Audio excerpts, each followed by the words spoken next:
Endiribisi y'olulasangeye mutakaliza ng'ez'engogolo.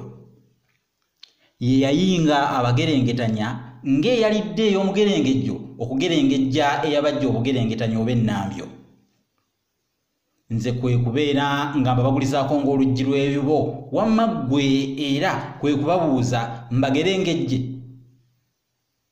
Kabaka tajeemerwa, amujeemera amutta, naye ggwe olina mukisa ng'enkoli esimattuse ku gw'ekiseenya. Owulidde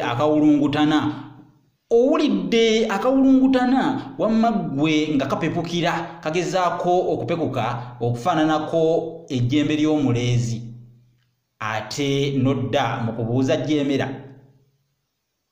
Gw'owooza kimu nti Sserukeera ate yeetaaga jjeemera, olwo nno mbeera nkukimba. Wanditendebwa obudama singa ogezaako okugerengetanya munnange olukakaba oba olukenke ku kitereka ag'ekalungu. Lino si ffumiro wazira fumbekero lyennyini erifumbekeddemu obw'amasingiisira, empiriira, essemera, lugolera, menye ki era ndeke ki, ng'ate olundi okyayinza n'okugwa ku lubalaawo lwa Nnakibira oba omukoota kibira.